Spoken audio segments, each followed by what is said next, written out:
ሰላም ሰላም ውድ ልጆች፣ ዛሬ አንድ በጣም የሚያስገርም ታሪክ ይዤላችሁ መጥቻለሁ። ታሪኩ ስለ አንድ ትንሽ አባጨጓሪ ነው። ግን ይህች አባጨጓሪ ተራ አልነበረችም። በጣም የተራበች አባጨጓሪ ነበረች። ለመሆኑ አባጨጓሪ አይታችሁ ታውቃላችሁ?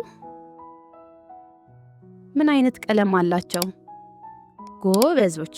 አረንጓዴ፣ ቢጫ፣ ጥቁር፣ ብዙ አይነት ቀለም አላቸው አይደል? እሺ፣ አሁን ወደ ታሪካችን እንመለስ። በአንድ ጸጥ ያለች ሌሊት በጨረቃ ብርሃን ስር አንዲት ትንሽዬ ነጭ እንቁላል በአንድ ቅጠል ላይ ተኝታ ነበር። እሁድ ጠዋት ፀሐይ ቀስ ብላ ስትወጣ ፖፕ የሚል ድምፅ ተሰማ። ከእንቁላሉ ውስጥ አንዲት ትንሽና በጣም የራባት አባጨጓሪ ወጣች። ከዛም ወዲያውኑ የሚበላ ነገር መፈለግ ጀመረች። ሰኞ ዕለት አንድ ቀይ ፖም አገኘች። ፖሙንም ሙጭጭ እያረገች በስታ በላች። ግን አሁንም ቢሆን አልጠገበችም።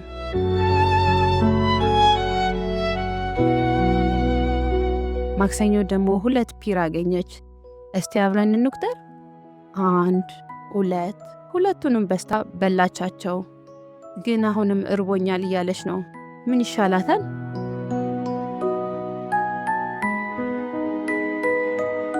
ሮብ ደግሞ 3 ኮክ አገኘች። እስቲ አንድ ላይ እንቁጠር። 1 2 3 ሶስቱንም በስታ በላቻቸው። ሆዷ ግን አሁንም ባዶ ነው።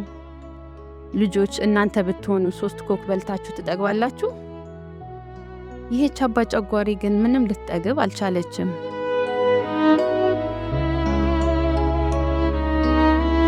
ሐሙስ ሲመጣ ደግሞ 4 እንጆሪ አገኘች። እስቲ በረጅሙ እንቁጠር።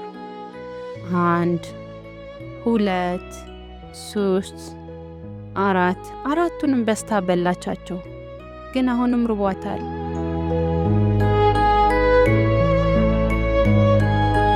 አርብ ዕለት ደግሞ 1 2 3 4 5 አምስቱንም ብርቱካን በስታ በላቻቸው።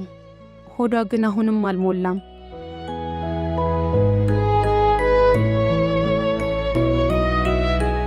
ቅዳሜ ግን ነገሩ ተቀየረና አባጨጓሪ ያገኘችውን ሁሉ መብላት ጀመረች።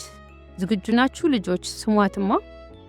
1 የቾኮሌት ኬክ፣ 1 አይስክሬም፣ 1 የፍራፍሬ ኬክ፣ 1 አንባሻ፣ 1 ካፕኬክ እና 1 የቀይ ሐብሐብ ቁራጭ በላች።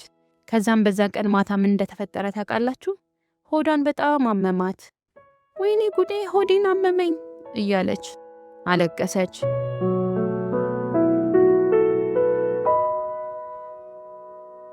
በማግስቱ እሁድ አንዲት ቆንጆ አረንጓዴ ቅጠል በላች። ያኔ ሆዷ መሻል ጀመረ። አሁን ግን ያቺ ትንሿ አባጨጓሪ አይደለችም፣ ትልቅና ወፍራም አባጨጓሪ ሆናለች። መብላት አቆመችና በራሷ ዙሪያ ትንሽ የጥጥ ቤት ሰራች። ለ2 ሳምንታት በዚያ ቤት ውስጥ ተኝታ ቆየችና ከዛ አንድ ቀን ትንሽ ቀዳዳ አውጥታ እየገፋች በመጨረሻ ስትወጣ ዋው ተመልከቷት! አታምርም? ውብና ባለ ብዙ ቀለም ቢራቢሮ ሆና ወጣች። ክንፎቿንም እያርገበገበች ወደ ሰማይ በረረች። ልጆችዬ፣ ታሪኩን ወደዳችሁት? አባጨጓሪዋ በትዕግስት ጠብቃ እንዴት ውብ ቢራቢሮ እንደሆነች አያችሁ አይደል? እናንተም እንደዚሁ ካጠናችሁና ጥሩ ምግብ ከበላችሁ ትልቅ ደረጃ ትደርሳላችሁ።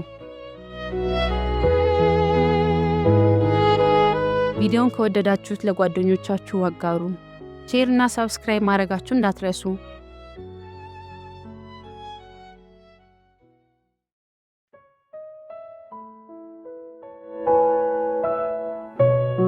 ከዕለታት አንድ ቀን 3 ትናንሽ አሳማዎች ከእናታቸው ቤት ወጥተው የራሳቸውን ሕይወት ለመመስረት ጉዞ ጀመሩ።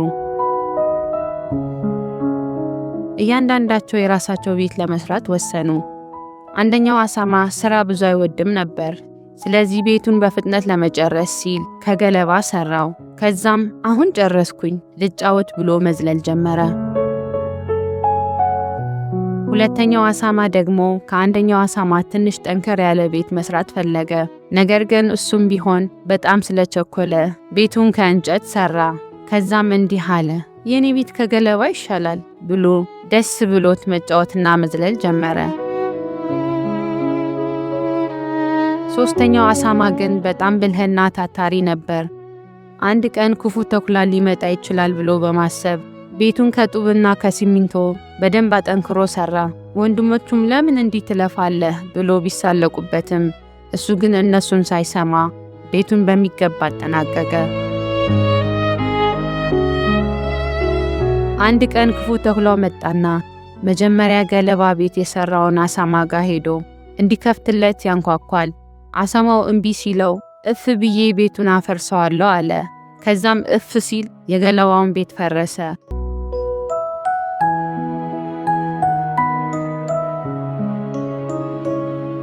አሳማውም እየሮጠ የወንድሙ የእንጨት ቤት ጋር ሄደ። ተኩላም ወደ እንጨት ቤት ሄዶ በሩን አንኳኩቶ ክፈቱልኝ አላቸው። እነሱም አንከፍትም ሲሉት ተኩላውም አሁንም እፍ ብሎ የእንጨት ቤቱን አፈረሰው። ከዛም ሁለቱም አሳማዎች እየጮሁ ወደ ጡብ ቤቱ ሄዱ።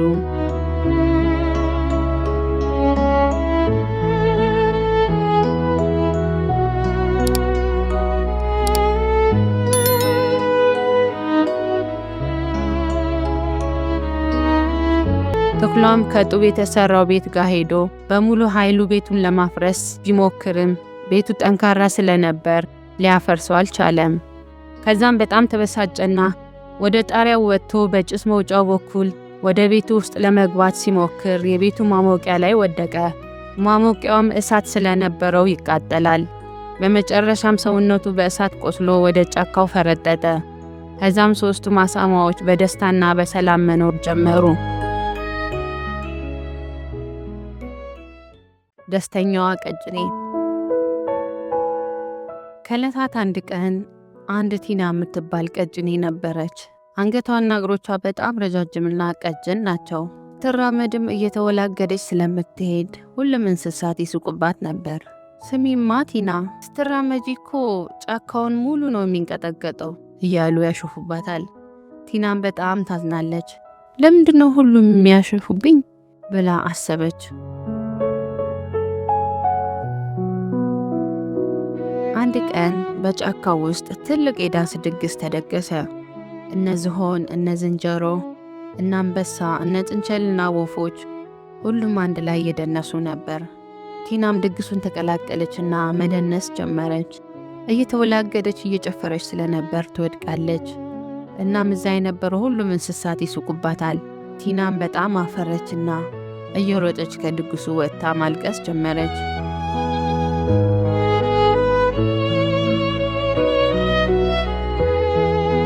በአጋጣሚ አንድ ጉንዳን አገኘቻትና ምን ሆነሽ ነው ቲና በጣም የከፋሽ ብላ ትጠይቃታለች። እኔ መጨፈር አልችልም፣ ስታይም ሞኝ ነው የምመስለው፣ ሁሉም ይስቁብኛል ብላ ነገረቻት። ጉንዳናም ፈገግ አለችና ቲና የተሳሳተ ሙዚቃን ያዳመጥሽው፣ የልብሽን ሙዚቃ አድምጪ ብላ ነገረቻት። በድንገት አንድ ለስለስ ያለ ቆንጆ የሆነ ዜማ አየሩን ሞላው። ጨረቃውም ደምቃ ብርሃኗን ለግሳለች። ቲና አይኗን ጨፍና መንቀሳቀስ ጀመረች። ቀስ በቀስ ረጋ ባለ መንፈስ ረጃጅም እግሮቿ በጥበብ መንቀሳቀስ ጀመሩ። አንገቷን በተረጋጋ ሁኔታ መንቀሳቀስ ጀመረ። እናም እንደ ኮከብ መደነስ ጀመረች።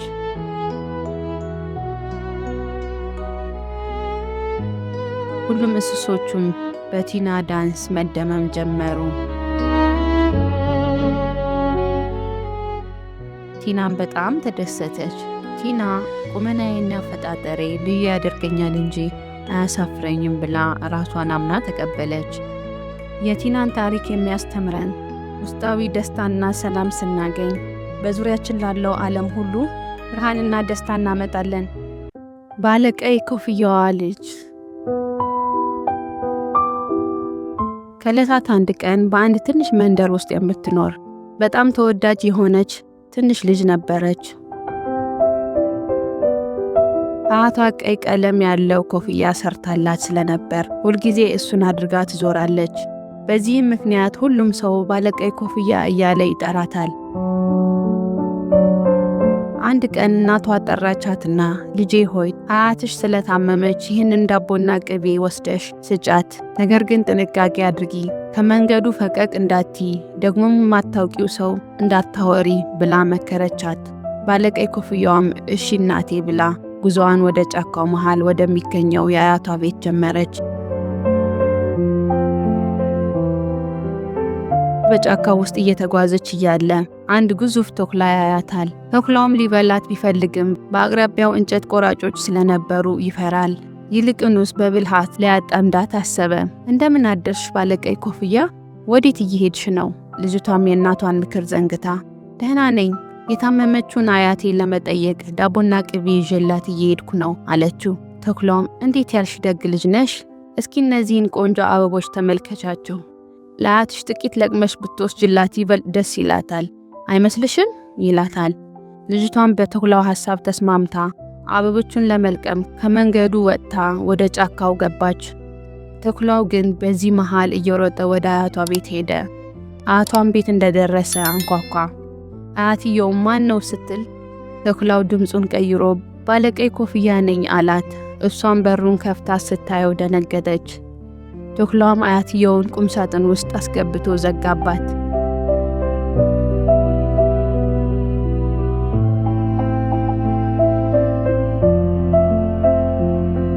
ከዛም የአያትየውን ልብስና ኮፍያ ለብሶ አልጋው ላይ ተኝቶ ባለቀይ ኮፍያዋን መጠበቅ ጀመረ።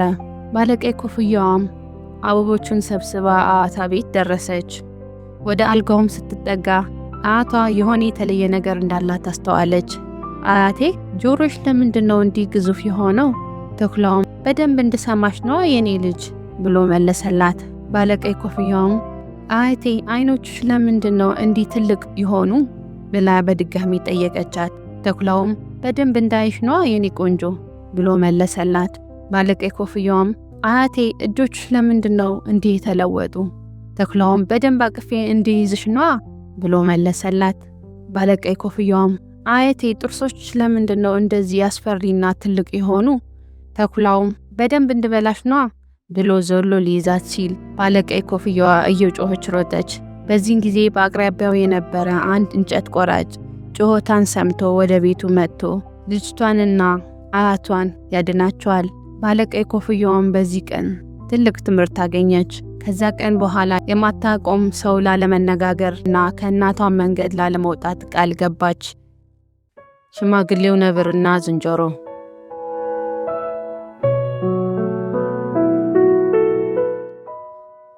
በአንድ ወቅት አንድ ሽማግሌ ነብር በጣም ደክሞትና ተርቦ በአንድ ጉድጓድ ውስጥ ወድቆ ነበር። ከጉድጓዱ ለመውጣትም አልቻለም ነበር። በዚህ ጊዜ አንዲት ዝንጀሮ በዛፉ ላይ ስትዘል አየችው። ነብሩ እባክሽን ዝንጀሮ፣ በዚህ ጉድጓድ ውስጥ ልሞት ነውና አውጪኝ፣ ባወጣሽን ጊዜ ውለታሽን እከፍላለሁ ብሎ ለመናት። ዝንጀሮዋ ማዝናለት ረጅምና ጠንካራ ሐረግ አውርዳ ነብሩን ከጉድጓድ አወጣችው።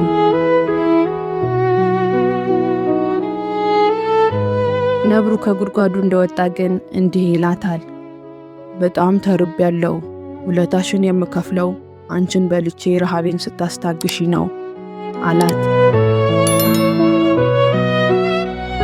በዚህ ጊዜ አንድ ቀበሮ በዚያ ሲያልፍ አዩትና እስኪ እሱ ይፍረደን አሉ። ቀበሮም ነገሩን ሰምቶ እንዲህ አለ፣ እኔ ይህንን ማመን አልችልም። እንደዚህ ያለ ትልቅ ነብር በጠባብ ጉድጓድ እንዴት ሊገባ ይችላል? እስኪ ጉድጓድ ውስጥ ተመልሰህ ግባና አሳየኝ አለው። ነብሩም አሳይሃለሁ ብሎ ጉድጓዱ ውስጥ ዘሎ ገባ። በዚህ ጊዜ ቀበሮው ለዝንጀሮዋ አሁን ሩጪ፣ አምልጪ፣ ውለታ ቢስን ሰው ማዳን መጨረሻው ይሄ ነው አላት። ዝንጀሮዋም አምልጣ ሄደች። ክፉን በደግነት ቢመልሱለት መልሶ ይጎዳሃል፣ ብልህነት ግን ከጥፋት ያድናል። ሰላም፣ እንዴት ናችሁ ልጆች? ዛሬ ደግሞ በጣም የሚያምርና አስተማሪ የሆነ ተረት ይዤላችሁ መጥቻለሁ። ተረቱ ስለ አንድ ፈጣንና ጉረኛ ጥንቸል እንዲሁም ስለ አንድ አስተዋይ ታጋሽ ኤሊ ነው። ዝግጁ ናችሁ ልጆች? እሺ።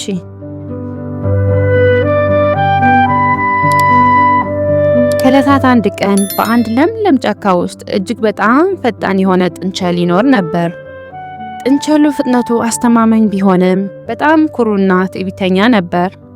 ሁልጊዜ ጫካ ውስጥ እየወረደ እንስሳቶቹን ያበሳጫቸው ነበር። ሄይ እዩኝ እስኪ፣ በዚህ ጫካ ውስጥ ከእኔ የሚፈጥን ማንም የለም። እኔ መብረቅ ነኝ፣ ማንም ሊቀድመኝ አይችልም አለ። አንድ ቀን ግን ሁልጊዜ ቀስ እያለች የምትጓዘው ኤሊ ጥንቸሉን እንዲህ አለችው። ጥንቸል ሆይ አሳቅብኝ፣ ቀስ ብልም የጀመርኩት ቦታ ግን ሳልደርስ አልቀርም። ከፈለክ እኮ ውድድሩን ልንገጥም እንችላለን አለችው። ጥንቸሉ በሳቅ ፈነዳ። ውድድሩም ተጀመረ። ጥንቸሉ እንደ ንፋስ ተወርውሮ ሄደ። ግማሽ መንገድ ላይ ሲደርስ ግን እንዲህ ሲል አሰበ። እረ ይህቺ ኤሊ ገና ናት። እሷ እዚህ እስክትደርስ 100 ዓመት ይፈጅባታል። እስኪ ከዚች ዛፍ ስር ጋደም ልበልና ትንሽ ልተኛ ብሎ ይተኛል። ተኝቶ ሳለ ኤሊዋ ግን ሳታቋርጥ ቀስ እያለች ጥንቸሉን አልፋው ሄደች። ጥንቸሉ ከእንቅልፍ ሲነቃ ፀሐይዋ ልትጠልቅ አቅራቢያ ነበረች። በድንጋጤ ወደ ማለቂያው መስመር ቢሮጥም ኤሊዋ ቀድማው ደርሳ የጫካው እንስሳት ሁሉ እያንጨበጨቡላት ነበር። ልጆች አያችሁት አይደል? ከዚህ ተረት ምን እንማራለን? ፈጣን መሆን ጥሩ ቢሆንም ትዕቢት ግን ውጤት አያመጣም። ይልቁንም በጽናት በትዕግስት የጀመርነውን ስራ መጨረስ ለስኬት ያበቃል። ተረቱን ከወደዳችሁት ላይክ ማድረጋችሁን እንዳትረሱ እሺ። ስለተከታተላችሁኝ አመሰግናለሁ። በሚቀጥለው ቪዲዮ እስክንገናኝ ደህና ሰንብቱ ልጆች። ቻው ቻው።